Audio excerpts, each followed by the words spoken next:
ഈ പരിപാടിയിൽ നന്ദി പ്രകാശിപ്പിക്കുന്നത് നഗരസഭാ സെക്രട്ടറി സനൽകുമാറാണ് കൈകാര്യം ചെയ്തത്. മിഥുല, ബാബു എന്നിവർ ചടങ്ങിൽ അധ്യക്ഷത വഹിക്കാൻ വേണ്ടി നമ്മുടെ ബഹുമാനപ്പെട്ട ചേർത്തിട്ടുണ്ട്.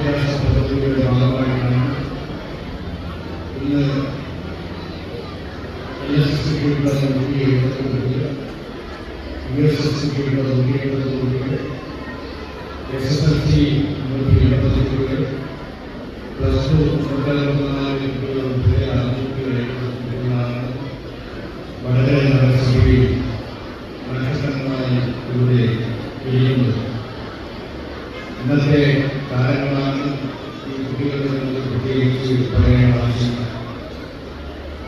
SSLC ഫുൾ ക്യാമ്പസ് അല്ലെങ്കിൽ കേരളയിൽ പുതുതായി പറഞ്ഞു കഴിഞ്ഞാൽ അത്ര എളുപ്പത്തിൽ കിട്ടാറുണ്ട്. കുട്ടികളുടെ കഠിനാധ്വാനം രാത്രി 11 മണി വരെയും 12 മണി വരെയും അതിലേറെയും ഉറക്കമെടുക്കുകയും പഠിച്ചതിൻ്റെ കൈകളൊന്നും പോകാതെ മൊബൈലിൽ റീൽസ് കാണാതെ മൊബൈൽ നോക്കാതെ മാറ്റി വെച്ച് പഠിച്ചതിൻ്റെ ത്യാഗത്തിൻ്റെ ഭാഗമാണ് ഈ A+ സ്കൂളുകൾ എന്ന് പറയുന്നത്. അധ്യാപകന്മാരാണെങ്കിൽ സമർപ്പണ മനോഭാവത്തോടെ വെല്ലുവിളിച്ചാൽ പോകുന്ന ടീച്ചറല്ല. കുട്ടികളുടെ സംശയമുണ്ടെങ്കിൽ അത് സംശയം തീർത്തതിന് ശേഷം മാത്രമാണ് ടീച്ചർമാർ ക്ലാസ് പോകാറുള്ളൂ എന്ന് പറയും. വീട്ടിൽ വിളിച്ച് പഠിക്കാത്ത കുട്ടികളായിരുന്നുവെങ്കിൽ പഠിക്കുന്നില്ലായിരുന്നത് രക്ഷിതാക്കളെ ഓർമ്മപ്പെടുത്തി നിർബന്ധമായിട്ട് പഠിപ്പിക്കുന്നതിന് ഇടപെട്ടുള്ള ടീച്ചർമാരുണ്ട്. ഞാൻ പഠിക്കുന്ന ക്ലാസ്സിൽ കുട്ടികൾ മുഴുവൻ കുട്ടികളായിരിക്കണം എഴുതുന്നു. എൻ്റെ സ്കൂൾ 100% ആയിരിക്കണം എന്നുള്ളതിലും ആത്മാർത്ഥമായിട്ടുള്ള ആഗ്രഹത്തിൻ്റെ ഭാഗമായിട്ടാണ് ഈ അധ്യാപകന്മാരുൾപ്പെടെ കഴിഞ്ഞ അധ്യാപന വർഷം കഠിനാധ്വാനം ചെയ്തു. ഇന്ന് വളരെ നഗരസഭയുടെ അഭിമാനമായി ഇത്രയും കുട്ടികളെ വിജയിപ്പിക്കുവാൻ കഴിയുന്നത് ഓർക്കുകയാണ്. ട്യൂഷൻ ഫീസ് അടക്കാൻ കാശില്ലാതെ കഷ്ടപ്പെട്ട അച്ഛനമ്മമാരുണ്ട്.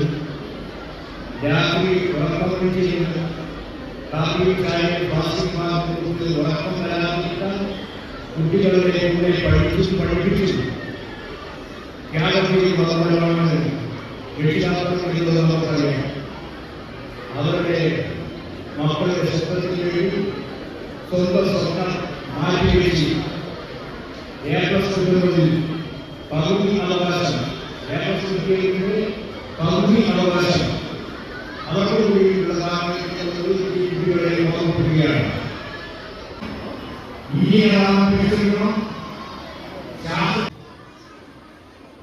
നമ്മുടെ ഈ അനുമോദന ചടങ്ങിൽ ഔപചാരികമായി ഉദ്ഘാടനം deputy chairperson Shrimati KM Shiny, അദ്ദേഹത്തെ standing committee chairperson Shri K Gopalakrishnan കുറിച്ച് സംസാരിക്കുന്ന വിവിധ സ്റ്റാൻഡിംഗ് കമ്മിറ്റി ചെയർമാൻമാരായിട്ടുള്ള ശ്രീ PK സതീശന്റെ, ശ്രീമതി പ്രശാന്തി, പ്രതിപക്ഷ നേതാവ് മോശക്കാരാണ് എന്ന് കണ്ട് അവരെ കളിയാക്കരുത്. നീ പോരാഞ്ഞെന്ന് പറയുവാൻ പാടില്ല.